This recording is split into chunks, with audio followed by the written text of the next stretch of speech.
ఇటీవల విడుదల చేసిన నెట్వర్క్ రెడీనెస్ ఇండెక్స్ 2024లో ఏ దేశం మొదటి స్థానంలో నిలిచింది? అమెరికా. ఈ నివేదికను వాషింగ్టన్ డీసీలో ఉన్న పరిశోధన మరియు విద్యా సంస్థ అయినటువంటి ఫోర్చ్లాండ్స్ ఇన్స్టిట్యూట్ దీనిని ప్రచురించింది.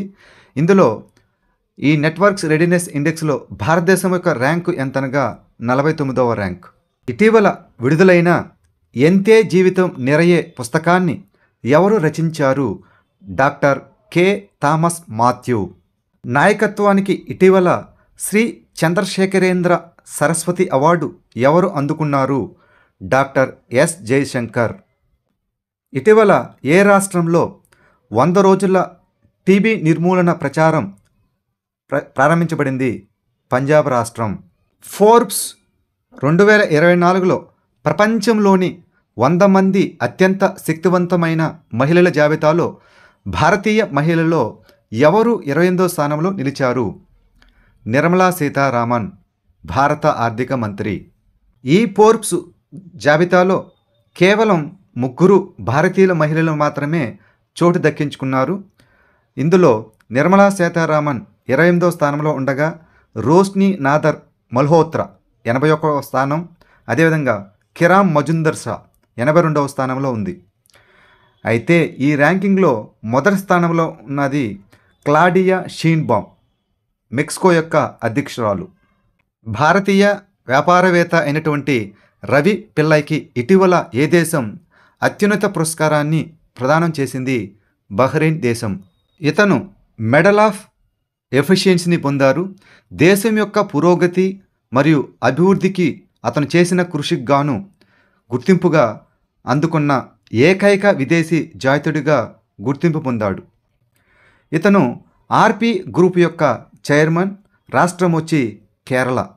ఇటీవల జాతీయ సైన్స్ డ్రామా ఫెస్టివల్ ఎక్కడ నిర్వహించబడుతున్నది? ఢిల్లీ.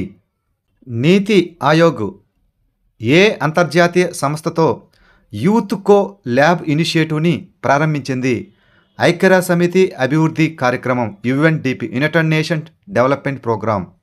అటల్ ఇన్నోవేషన్ మిషన్, నీతి ఆయోగ్ మరియు యుఎన్డిపి, సిటీ ఫౌండేషన్ భాగస్వామ్యంతో 2024-25లో 7వ యూత్ కో ల్యాబ్ నేషనల్ ఇన్నోవేషన్ను అనే ఇనిషియేటివ్ని ప్రారంభించాయి. ఈ ఇనిషియేటివ్ ద్వారా సుస్థిర అభివృద్ధి లక్ష్యాలను సాధించడానికి, అనగా ఎస్డిజీలు అంటారు, సస్టైనబుల్ డెవలప్మెంట్ గోల్స్ను సాధించడానికి మరియు యువతకు సాధికారత కల్పించడంపై దృష్టి సారిస్తుంది. State finance a study of budget of 2024-25 పేరుతో ఏ సంస్థ నివేదికను విడుదల చేసింది? Reserve bank of India. 2025 మహిళల కబడ్డీ ప్రపంచ కప్కు ఆతిథ్యం ఇచ్చే రాష్ట్రం ఏది? బీహార్ రాష్ట్రం.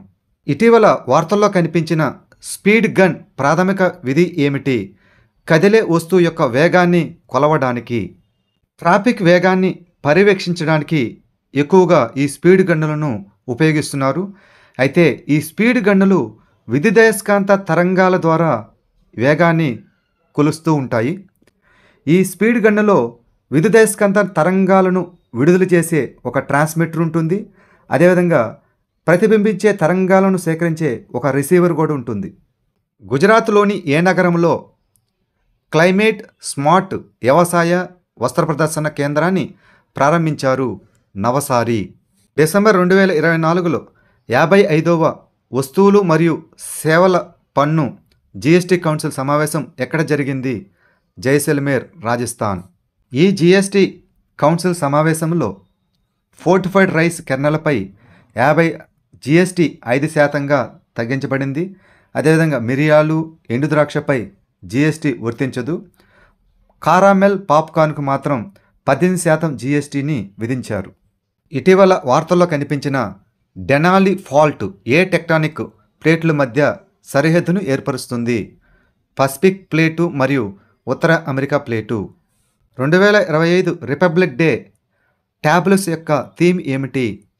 స్వర్ణిం భారత్ విరాసిత్ ఔర్ వికాస్, అనగా బంగారు భారతదేశం, వారసత్వం మరియు అభివృద్ధి. భారతదేశపు మొట్టమొదటి బయోబిటమిన్ ఆధారిత హైవే స్ట్రెచ్ ఏ జాతీయ రహదారిపై ప్రారంభించబడింది? NH-44. ఇది మన్సార్ నాగపూర్ మధ్య ఉంటుంది, మహారాష్ట్రలో. జైసల్మేర్ రాళ్లతో తయారు చేసిన దేశంలోనే మొట్టమొదటి డిజిటల్ మ్యూజియంని ఇటీవల ఏ రాష్ట్రంలో ప్రారంభించబడింది? మహారాష్ట్ర. ఏ దేశ మహిళా ప్రధానమంత్రిగా క్రిస్టిన్ ప్రోస్టాడోటి ఇటీవల బాధ్యతలు స్వీకరించారు? ఐస్లాండ్. ఇటీవల బహ్రెయిన్ ఇంటర్నేషనల్ కమర్షియల్ కోర్టు సభ్యునిగా ఎవరు నియమితులయ్యారు? సంజయ్ కౌల్. ఇతను ఎక్స్ సుప్రీంకోర్టు జడ్జ్. ఇటీవల ఏ దేశం భారతదేశం మరియు చైనా పౌరులకు వీసా మినహాయింపును 2026 వరకు పొడిగించింది? మలేషియా దేశం.